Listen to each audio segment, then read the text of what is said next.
6억 9천만 원. 어느 개미가 한 달 만에 잃은 돈입니다. 최근 코스피는 하루에 7.8%가 빠졌고 SK하이닉스는 하루 만에 14%가 증발했었습니다. 빚내서 투자한 사람들의 계좌가 줄줄이 강제 청산됐죠. 그런데 이 장면 처음 본 장면 같으면서도 어딘가 익숙할 겁니다. 2020년엔 아파트, 2021년엔 코인, 그리고 지금 이번엔 반도체 레버리지입니다. 부대는 계속 바뀌는데 결말은 소름 끼치게 똑같습니다. 이번 영상에서는 이런 B2에 대해 자세히 알아보겠습니다. 금융 역사는 B2와 함께 해왔고 지금도 함께 하고 있습니다. 2020년엔 부동산, 21년엔 코인, 26년에는 레버리지까지 근 5, 6년만 해도 한국인들 사이에서 버블의 형성과 꺼짐이 3번이나 발생하고 있죠. 2020년에는 낮아진 금리를 기반으로 모두가 부동산에 영끌하던 문화가 있었어요. 은행, 가족, 사돈의 팔촌, 영혼까지 탈탈 털어가지고 내 집 마련을 했었죠. 사람들은 너도 나도 부동산을 사기 시작했고 시중에는 벼락거지라는 신조어까지 생겼습니다. 그런데 이 사람들 3년 후엔 금리 인상을 직격탄으로 맞고 복구는 당연히 못했고 대부분 빚쟁이로 살아가고 있어요.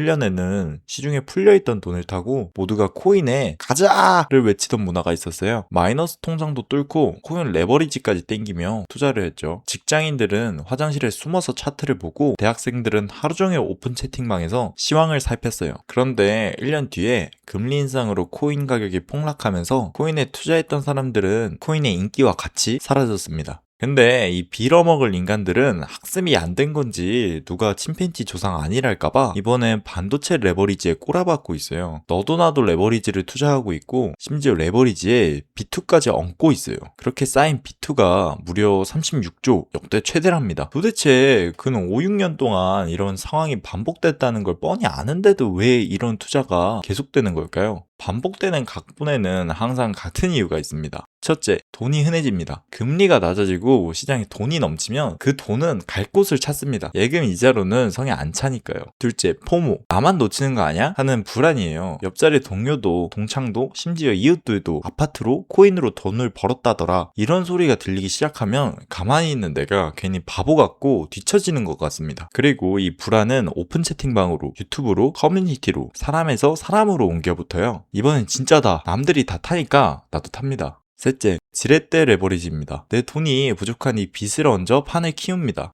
2020년엔 주택담보대출, 21년엔 코인 선물, 26년엔 레버리지 ETF와 신용융자. 이름만 다를 뿐 원리는 똑같죠. 빚으로 베팅해 버블을 키웁니다. 이 세 가지가 맞물리면 사람들은 대부분 똑같이 행동합니다. 개인이 멍청해서가 아니라 구조가 그렇게 설계돼 있어요. 그런데 이 세 부품 중에 진짜 폭탄은 세 번째 지렛대 레버리지입니다. 시작은 단순해요. 오를 것 같은데 이왕이면 2배로 먹자. 논리만 보면 워런 버핏 뺨마리를 후리죠. 레버리지는 오르내림을 2배로 키워주는 상품입니다. 그런데 여기 함정이 있어요. 지수가 10% 올랐다가 내리면 거의 제자리인데 2배 상품은 4%가 빠져 있습니다. 오르내리기만 해도 계좌가 조금씩 녹는 거죠. 일반 주식들과는 다르게 가만히 있으면 시간이 내 편이 아닌 거예요. 차라리 카지노에서 바카라를 하는 게 더 나아요. 그런데 진짜 문제는 계좌가 아니라 사람한테서 벌어져요. 레버리지를 사는 순간 삶이 바뀌어요. 변동이 2배라는 건 심장박동도 2배를 뜻하는 거거든요. 눈 뜨자마자 시세 확인하고 이러다가도 차트 확인하고 밤에 미장 보느라 잠도 못 설칩니다. 분명 돈 벌려고 시작한 투자인데 정작 돈 버는 본업은 무너지고 있죠. 여기서 끝이 아닙니다. 대출받아서 레버리지를 사는 미친 분들이 계세요.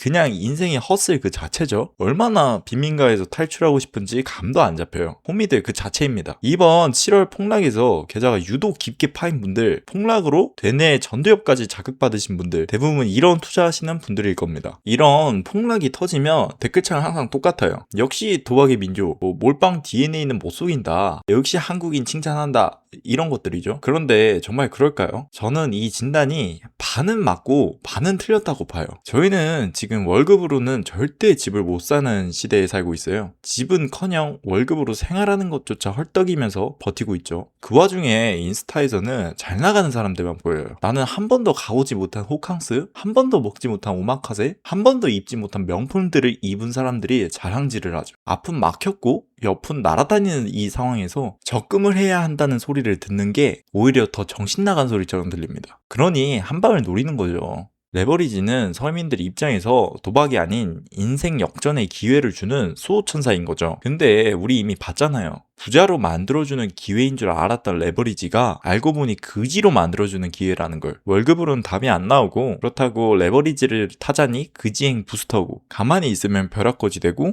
이 카지노보다 못한 자본주의 세상에서 우리는 어떻게 해야 될까요? 저희는 그 해답을 투자를 잘하는 사람한테서 얻을 수 있습니다. 세계 최고 부자 반열에 있는 버핏이 이렇게 말했었죠. 10년 들고 갈 주식이 아니면 10분도 들고 있지 마라. 한방? 단타? 그런 거 없습니다. 그냥 좋은 걸 사서 오래 지루하게 들고 가라는 거예요. 너무 재미없고 지루하고 느리다고 불평하시는 분들 계실 거예요. 지금도 어디선가 레버리지로 70%, 90% 먹었다고 인증샷 올라오는데 나만 거북이 걸음하는 것 같고, 근데 그 사람들 1년 뒤에 다시 찾아보세요. 얼마 벌었는지 보지 말고 살아있는지 보세요. 아마 대부분 계정이 조용할 거예요. 왜냐? 70% 먹은 그 방법 그대로 계속 베팅했거든요. 도박으로 번 돈은 도박으로 나갑니다. 결국 시장은 화려하게 번 사람이 아니라 지루하게 버틴 사람만 남더라고요. 그리고 그 지루함을 버틴 사람에게 시장은 복리라는 보너스를 줍니다. 이자에 이자가 붙는 건데 처음엔 눈물 나게 드려요. 근데 눈덩이랑 똑같아서 어느 순간부터 굴릴 때마다 확확 커집니다. 마법은 뒤에서 터지는 거죠.